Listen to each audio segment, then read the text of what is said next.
Hey, you guys, I hope you guys are doing well. Welcome back to the channel. If you are not new here, you know what to do. But if you are new here, I hope you guys stick around. Go ahead and press like for me. Press that like button. Go ahead and press subscribe and hit the notification bell so that you can get future videos. So I want to dive right into this. I'm trying not to make this long. And I'm kind of glad I held off even talking about it because I really wanted to see if the dust had settled with this whole thing with Derrick Jaxn. And even yesterday, like yesterday evening, he was still talking. I decided, you know what, I can't. He just basically talking in circles. So let me go ahead and try to put this together as best I can. But I do think it's going to be a two-parter simply because I do want to, after watching his wife talk several times now, I do want to kind of do something separate for her. All right. Not in a bashing way, just to really explore what I have observed with her. All right. But let's talk about this fool right here. Let's talk about Derrick Jaxn. Derrick, black men don't cheat Jackson. Well, Derrick Jaxn was busted out by none other than Tasha K. And, you know, me being a longtime wino, you know, I wasn't feeling Tasha K for a few months here. And I made myself very clear that I did not care for her coverage of Jaguar Wright. I don't like Jaguar Wright. I'm going to be honest with you. I don't care for her. But I didn't like Tasha K's coverage of that because I felt like it wasn't coming from a genuine place as of, you know, the kind of work that Tasha usually does. I felt like that was more of a personal vendetta. And so and also felt like that could be dangerous dealing with somebody as mentally unstable as Jaguar Wright, when I felt like Jaguar Wright does not need any more coverage. She needs help from a medical professional. And that's how I feel. And I stand on that. But when Tasha K is in her lane, and when she's in the lane in which I came to like her for a few years back, when I became a wino back late 2016, she does well. She does it well. Okay. And she has covered like Steve Harvey before anybody was covering. She covered Wendy Williams before anybody was. She does that well. So I will always give her props when she does something from a different kind of, like, she understands her lane. Jaguar Wright was not it though. But what she did with over these last few days when it came to Derrick Jaxn, I believe is an absolute necessity. I do. I don't think it was a necessity with Jaguar Wright, right? Because what changed from that? What came of that? Nothing. But this is necessary because this man touts himself as being some relationship guru, and he has made millions of dollars off of telling women what they want to hear and telling women the kind of men they should avoid and stay away from, just to turn around and be that very man he tells women to avoid. He has made a multi-million-dollar empire off of it. So what Tasha K has done is necessary. I believe it to be. Okay, so kudos. I can always congratulate a person when I think that they deserve it, and she deserves it. Okay, now, you may not know, but Tasha K and Derrick Jaxn have a little bit of a history, and a lot of people don't necessarily know that, right? A couple years back, Tasha K and Tasha K and Derrick Jaxn had a little bit of an exchange, okay? And it stems, I believe, and I know I got this video somewhere, and I find it, I'm going to put it in the description box because I remember covering it. I used to watch Derrick Jaxn, right? I used to fall for the okie doke. And I stopped watching him like literally cold turkey a couple years back. And this was around the time that Cardi B and Tasha K had been back and forth. Derrick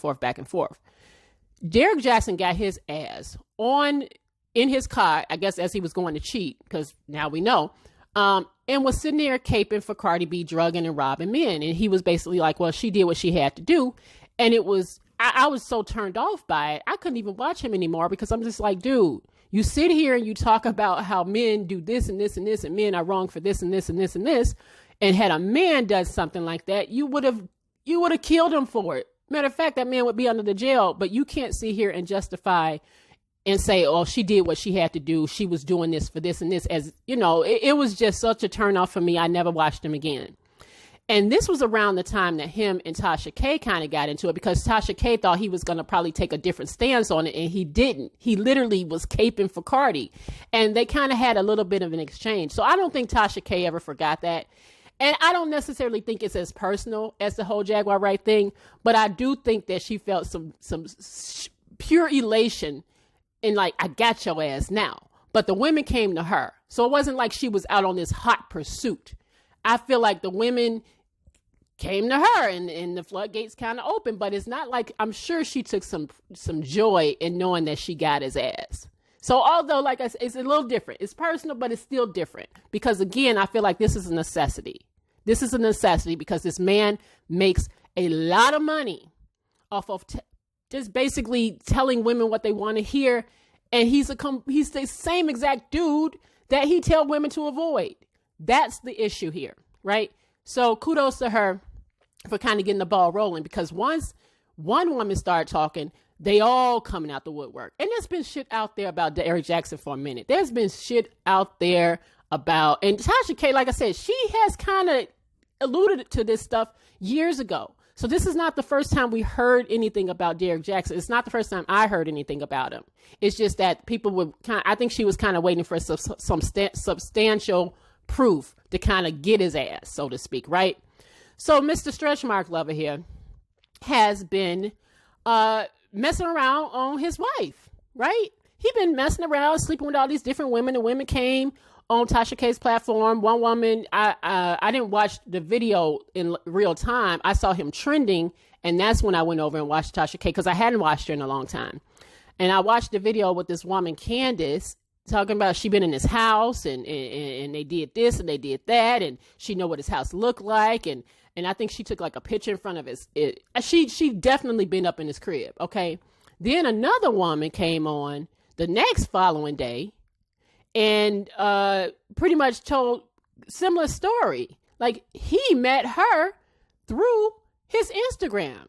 So he literally uses all that bullshit talk that he talked to lure women, because he know women like that shit. He know that women like to hear that. And all the while, this man is married. Now, he telling them he's separated, which is an issue, because, again, this is the same man that told women, who tells his audience, you should not be dating no man that's separated from his wife. You shouldn't be messing with no man that's separated. If he ain't divorced, you shouldn't be seeing him.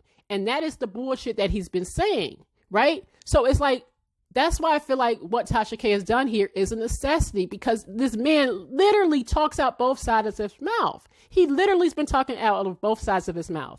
And this is his wife, who you barely see. You rarely see on his Instagram. So I went down. I had to scroll all the way down to find these pictures, okay? All the way down.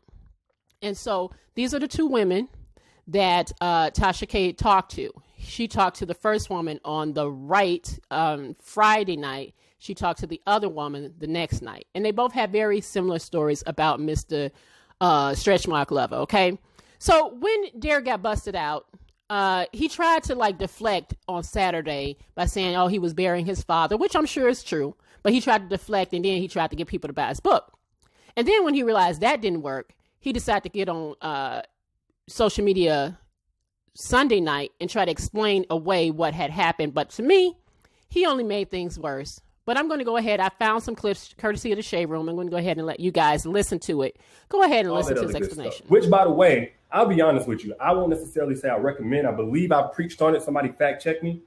Whenever I've talked on this subject, my whole dialogue has been that you don't want to deal with a man who's separated, because he may still have feelings for his wife. I mean, he may be lying to you. In my case, I definitely have feelings for my wife, but I thought we were over and I wasn't lying. So am I practicing what I preach? I guess so. So anyway, I sent her that text message. I blocked her on everything.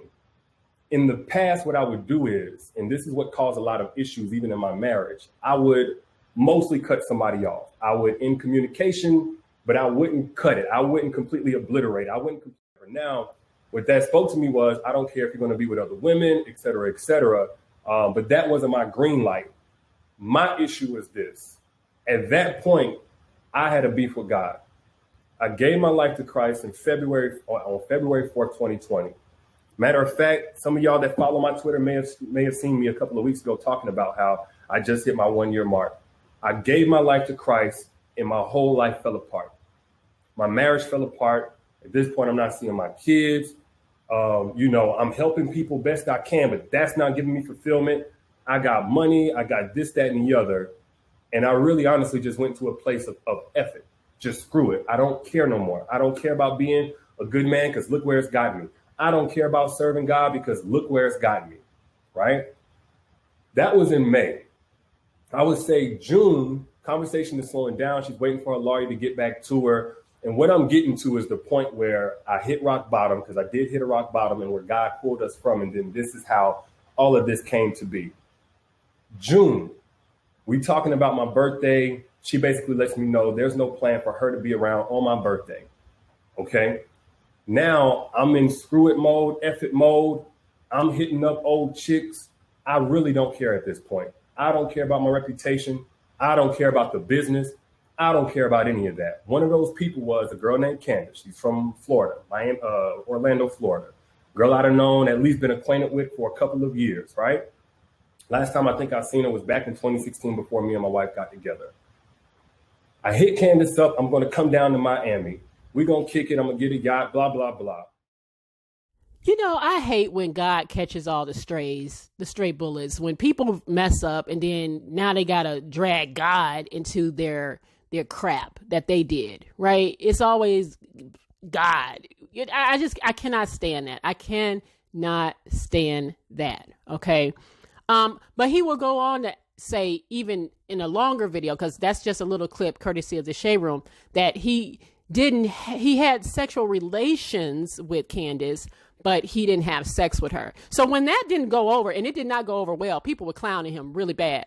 He decides Monday he gonna drag his wife, Danae, onto the screen. You see her he holding her hand so tight. It's giving me hostage situation, guys. I mean, he is like seriously like squeezing the life out of her hand. It was a little uncomfortable to watch. You know, Danae getting on here with a little tam on her head. Looked like she ain't even had time to just get herself together. I don't know if it was on purpose or not. I don't know. But I watched the entire 34 minutes of this live, guys, and it was really interesting to watch. Now, I'm only going to show you guys a couple of minutes of it, but just go ahead and take a look at this. Very interesting indeed. Take a look. So I do want to just add that I agree with what he just said. There is no justification for bringing other women into our marriage on any level. And it was unacceptable. And it's not something that I tolerate or that we tolerate moving forward. And when I've been flooded again with messages and these things and about, I need to leave or why haven't I left? And the answer is, when I found out about it, I left. I did not hesitate or waste time to do so. And I stayed gone. No matter how many times he came, I stayed gone and stood firm on, I am not coming back. And I did not come back until I seen a shift and a change in his mentality, in how he carried himself, in how he presented himself, and conversations that we were able to have that we had never been able to have in just 12 years of knowing each other. And when we were able to have these dialogues, said, okay, Lord, this is something that you've had your hand on. And this was with me being completely... Sexual history, all of it falls under the umbrella of inappropriate, cheating, affair, stepping out, definitely not in alignment with the vows that I took, and definitely not in alignment with the biblical standard of what it means to be faithful, which is the standard that I'm going by now. Now, I'm saying this publicly, not because I'm, married to you guys. First and foremost, I'm accountable to God. Then I have to be accountable to my wife, in which we've already had this conversation. I've already told her literally everything. I've given her basically a roll call list. If I've said hello to a woman in the last 12 years of me knowing her, she knows about it. But now that it's been made so public, it's important that I first off let you guys know I do not stand by those actions. I don't want to encourage anybody to do that. And then secondly, I know that I cannot build a platform preaching certain things, preaching against certain things, and then in my real life live contrary to that for any amount of time or any length of time to any extent and think that I can't be held accountable. You know, the same way that I... So what do you guys think about those clips of his wife talking? So when I got online to just kind of gauge what people were thinking, like I told you, it was giving me hostage negotiations. It was giving me that kind of vibe. It was giving me trying to save his brand type of vibes. That's what I was getting. But I saw a lot of really disgusting comments from people basically saying, well, that's why he cheated. Look at her. Look at her. And I'm just thinking to myself, what the hell is wrong with folks? Like, what is wrong with you? Did we not just cover Sweetie? And according to the world, Sweetie is considered this beautiful woman. And pretty girls get cheated on too. There's nothing wrong with this woman. Now, listen, I probably would have been presented a little differently. She could have, and we've seen her dolled up, right? I showed you the wedding picture. So she's not an unattractive woman. But stop acting like because of how she's presenting herself right now, that's why she got cheated on. Women from whatever, however they look, get cheated on. So I just hated that people took that position like, well, that's why she got, no, it's not. Don't put him cheating on her. I don't like that. That has everything to do with the cheater. And the fact that he dragged this woman who to me seemed like, although she was saying she wanted to do it and it was her idea, I'm getting she didn't want to do this shit and she wasn't prepared and she just sat down. And I also get that maybe for her, that kind of shit just ain't important. There's other things that are far more important than presenting, right? And that's fine. That's fine. All right. Now I watched the entire 34-minute video and I got a few things out of this. Okay. And I'm like I said, I have to do a completely separate video on the wife because I see some stuff in there and I saw some stuff by looking at a lot of her writing on Instagram that's a bit disturbing. But let me just say this. She said that she is whole. She said that when she found out that he did it, and they had been together for many years, guys. They had been together since they've known each other since 19, and they were kind of off and on. But nonetheless, they were more together than apart. She told him, she kept saying, I told him if he'd do it again, I'm leaving. She did all the things that he would have advised a woman to do. She did leave the marital home. She did take her kids and go across the country. She did file for divorce. She did those things. So I don't like the fact that people are kind of like making her to be this stupid woman when I don't necessarily think she is. I think she sounds pretty confident in herself. Again, she looks a little mousy and maybe that's just her personality, right? But I feel like she did the things that you would do in a situation like that. Now, she came back. And she explained she came back because she said, well, you have to get a relationship with God. And I told him that he was going to have to do X, Y, and Z. And he was going to have to do the work if I was to return. He said he's doing it. Now, I think he's full of shit. The only reason I feel like he touted her out here is because his video prior to that didn't work. Right. So like I said, it's giving me, I got to save my brand vibes. That's what I feel like it is. But I cannot sit here and tell a wife, how she should proceed in her marriage. I just don't feel comfortable doing that, right? But I do feel like he was trying to save his brand by bringing her out. And like I said, people were far more like talking about the fact of her presentation of how she looked. I mean, I probably wouldn't have got online like that. But again, she just comes from a different place. And like I said, I have to do a part 2 on this simply because reading her Instagram, it's just, it's disturbing. It is so disturbing. And it might really kind of give you a window into why she got on here. I see a lot of insecurity in this woman from just reading that.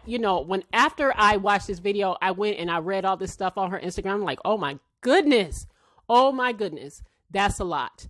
But nonetheless, I'm glad that he got busted out. Now, I guess the question would be now, okay, because I do want to hear from you guys. Now that we know all this stuff about Derrick Jaxn, and like I said, this man says one thing and he does another. Do you think that the advice is still good? Like, okay, he's this kind of guy, and he obviously don't practice what he preaches. But how do you feel, the women that did watch him, do you feel that the advice is still good? Or do you question it? Because it's not like that some of the stuff that he said wasn't bad.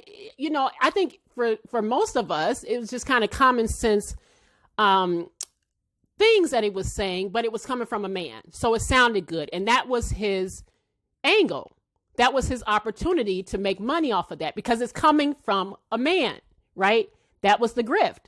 But I definitely want to know what you guys think about all of this, the cheating, the wife. Do you think if you were listening to him before, do you still think that you can take advice from him? I don't know. I definitely want to hear from you guys. He tried to get back online last night and explain that he did not force his wife to sit there. She was no hostage and she really wanted to do it. I don't know. But I definitely want to hear from you guys. Let me know what you think about all of this. And you know what to do. Get down in those comments below. Leave me a message and subscribe. And I'll see you guys on the next video. Bye, y'all.